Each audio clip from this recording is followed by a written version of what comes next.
Et si le problème dans ta relation n'était pas l'amour, mais la personnalité avec laquelle tu partages ta vie? Parce que certaines relations ne sont pas toxiques à cause de disputes visibles, ni de cris, ni même de tromperies. Elles sont toxiques parce que la personnalité de l'autre te détruit lentement, sans bruit, sans chaos apparent. Tu doutes de toi, tu t'adaptes trop, tu t'excuses souvent, tu te perds, et tu finis par croire que c'est normal. Alors pose-toi cette question, honnêtement. Et si aimer quelqu'un ne devait jamais te faire te sentir aussi mal? Aujourd'hui, on va parler des personnalités toxiques en couple, celles qu'il faut apprendre à reconnaître, avant qu'elles ne te coûtent ta paix, ton énergie et ton identité. Personnalité numéro 1, la personnalité manipulatrice. C'est comme avancer dans un brouillard où les repères changent sans cesse. Tu crois comprendre la situation, puis tout se retourne contre toi. La personnalité manipulatrice utilise les mots, les silences et les émotions pour garder le contrôle sans jamais l'assumer clairement. Elle peut flatter pour obtenir quelque chose, culpabiliser pour faire plier, inverser les rôles pour ne jamais être responsable ou semer le doute pour que tu remettes ta perception en question. Rien n'est frontal, tout est subtil. Et c'est justement ce qui rend cette dynamique si dangereuse. Avec le temps, tu commences à douter de toi, à t'excuser alors que tu n'as rien fait, à anticiper ses réactions, à marcher sur des œufs. La relation devient un jeu mental où tu perds toujours parce que les règles changent constamment. Je suis sûr que tu as déjà vécu cette situation où, après une discussion, tu te demandais comment on est passé de ce que je ressentais à pourquoi c'est encore de ma faute. Ce glissement n'est pas accidentel, c'est une stratégie. Selon une étude publiée dans le Journal of Emotional Abuse, les relations marquées par des comportements manipulateurs entraînent une baisse significative de l'estime de soi chez plus de 60% des partenaires, souvent sans qu'ils identifient immédiatement la cause. La manipulation ne crie pas, elle chuchote jusqu'à ce que tu n'entendes plus ta propre voix. Personnalité numéro 2, la victimisante. C'est comme quelqu'un qui marche toujours sous la pluie, mais refuse systématiquement le parapluie qu'on lui tend. La personne victimisante se perçoit en permanence comme la victime des situations, des autres, du monde. Rien n'est jamais vraiment de sa faute. Dans le couple, elle transforme chaque conflit en preuve qu'elle souffre plus que toi. Si tu exprimes un besoin, elle te répond par sa douleur. Si tu poses une limite, elle se sent attaquée. Si tu es blessé et elle retourne la situation pour montrer qu'elle va encore plus mal. Résultat, tu finis par t'excuser d'avoir des émotions. Cette personnalité utilise la souffrance comme un moyen de contrôle émotionnel. Pas toujours consciemment, mais efficacement. Tu te sens coupable, responsable de son mal-être, et tu restes par peur de l'abandonner ou de faire du mal. Le piège, c'est que la victimisation empêche toute remise en question. Puisqu'elle souffre, elle a raison. Puisqu'elle va mal, tu dois t'adapter. Et la relation devient profondément déséquilibrée. En clair, si ton partenaire est toujours la victime, si tu portes constamment le poids émotionnel du couple, et si tes besoins passent après sa souffrance, tu n'es plus dans une relation, tu es dans une dette émotionnelle. Personnalité numéro 3, la personnalité passive-agressive. C'est comme recevoir des coups, mais enveloppé dans du coton.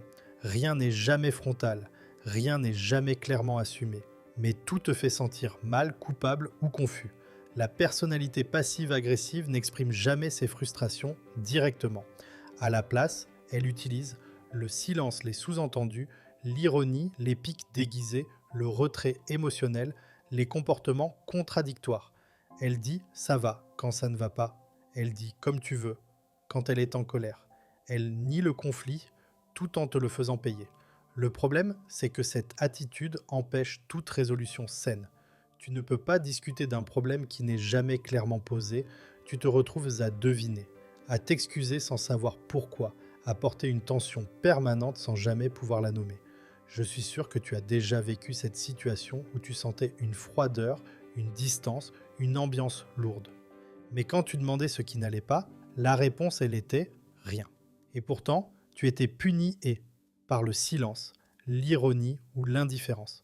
Ce décalage te rend fou, folle, parce que tu sens qu'il y a un problème, mais qu'on t'empêche de le résoudre. Selon une étude publiée dans le Journal of Social and Clinical Psychology, le comportement passif-agressif est l'un des styles relationnels les plus destructeurs, car il augmente la confusion émotionnelle et le stress chronique chez le partenaire, tout en empêchant toute communication saine et réparatrice. En clair, la passivité-agressivité détruit la relation, non pas par les conflits, mais par le poison lent du non-dit. Personnalité numéro 4, émotionnellement indisponible. C'est comme essayer de se réchauffer près d'un feu qui ne dégage aucune chaleur.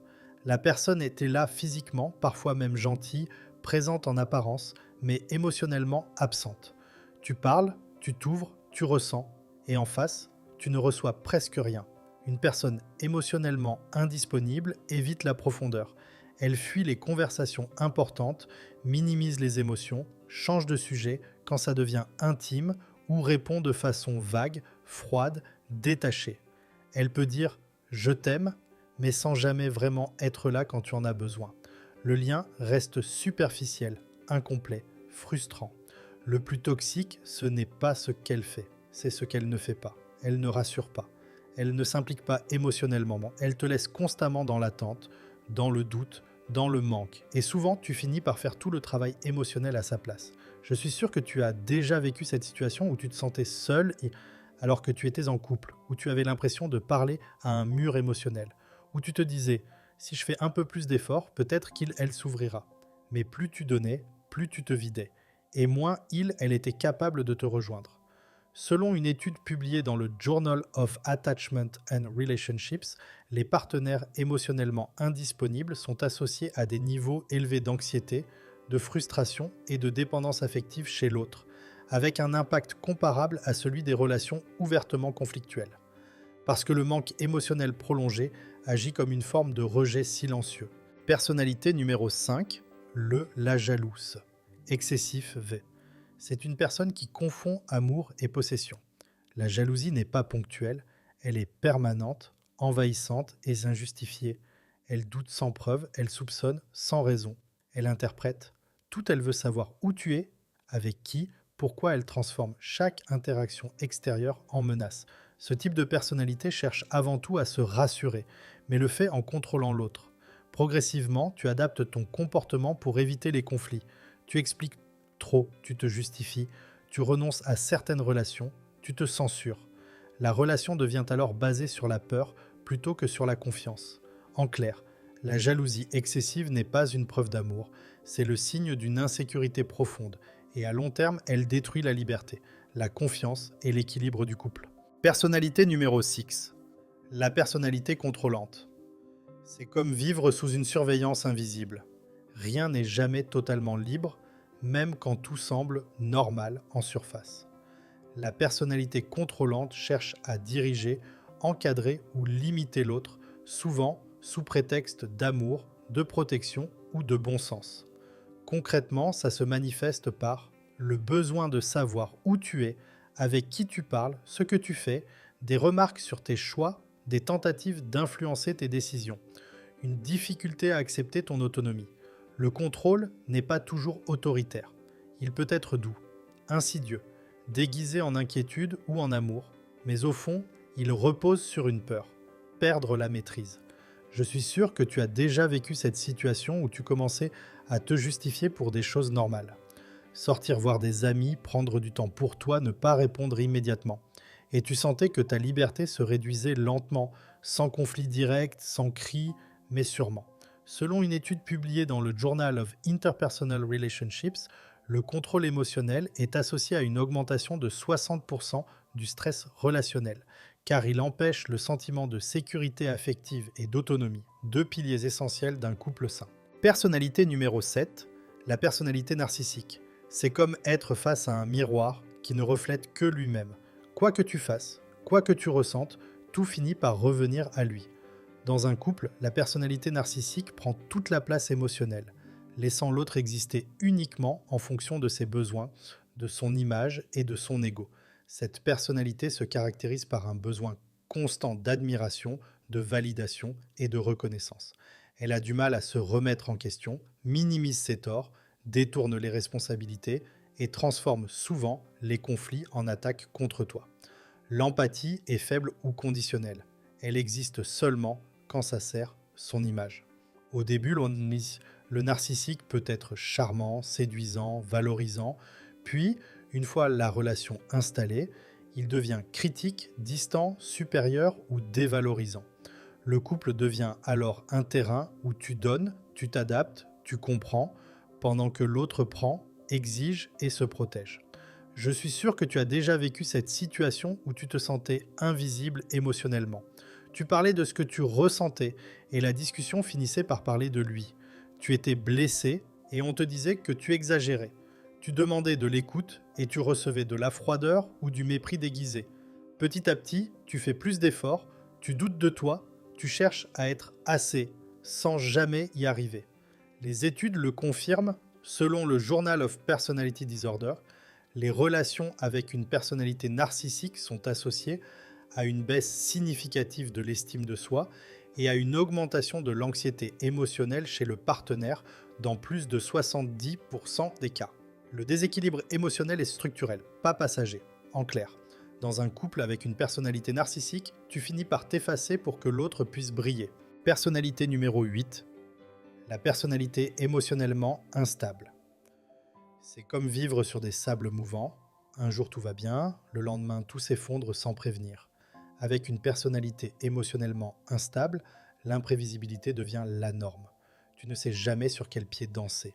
Cette personne passe rapidement, de l'amour intense au rejet de la proximité au froid, de l'enthousiasme à la colère du « tu es tout pour moi » au « laisse-moi tranquille ». Ces émotions prennent le contrôle de la relation. Elle réagit à l'instant, sans recul, sans régulation. Résultat, le couple devient une montagne russe émotionnelle où tu passes ton temps à réparer, rassurer, apaiser, jusqu'à t'oublier toi-même. Je suis sûr que tu as déjà vécu cette situation où tu te disais « je fais tout pour que ça se passe bien », mais ça ne suffit jamais. Tu changes ton comportement, tu fais attention à tes mots, tu anticipes ses réactions. Et pourtant, une simple phrase peut déclencher une tempête. Ce n'est pas toi le problème, c'est l'instabilité émotionnelle non gérée. Les études en psychologie relationnelle montrent que les relations marquées par une forte instabilité émotionnelle présentent un taux d'épuisement émotionnel supérieur de 60%, car le partenaire vit en état d'alerte permanent. En clair, aimer quelqu'un d'émotionnellement instable sans qu'il ou elle travaille sur soi, c'est risquer de sacrifier ta paix intérieure pour gérer un chaos qui ne t'appartient pas. Personnalité numéro 9, la personnalité culpabilisante. C'est comme vivre avec un poids invisible sur les épaules. Quoi que tu fasses, quoi que tu dises, tu finis toujours par te sentir responsable de ses émotions, de ses réactions, de ses malaises. La culpabilité devient son outil principal pour te contrôler. Cette personnalité utilise des phrases comme « Après tout ce que j'ai fait pour toi, si tu m'aimais vraiment, tu ferais ça. C'est à cause de toi si je vais mal. Tu me fais souffrir sans t'en rendre compte. » Le problème, ce n'est pas l'émotion, c'est l'utilisation systématique de l'émotion pour te faire plier. Tu n'agis plus par envie, mais par peur de blesser. Tu ne choisis plus, tu te justifies. Je suis sûr que tu as déjà vécu cette situation où tu voulais dire non, mais tu as dit oui par culpabilité, où tu t'es excusé alors que tu n'avais rien fait de mal. Et petit à petit, tu as commencé à douter de ton droit à poser des limites. En clair, une personnalité culpabilisante ne cherche pas à être comprise. Elle cherche à te faire porter ce qui ne t'appartient pas. Personnalité numéro 10. La personnalité fuyante. C'est comme courir après quelqu'un qui disparaît dès que tu t'approches. Plus tu avances vers lui ou elle, plus la distance augmente. La personnalité fuyante donne l'illusion d'un lien, puis s'échappe dès que ça devient réel. Dans un couple, cette personnalité se manifeste par une difficulté à s'engager, des silences soudains, des retraits émotionnels inexpliqués, une peur des discussions profondes, une tendance à éviter les conflits en disparaissant, une incapacité à faire face aux responsabilités affectives. La personne fuyante n'est pas forcément malveillante. Souvent, elle a peur.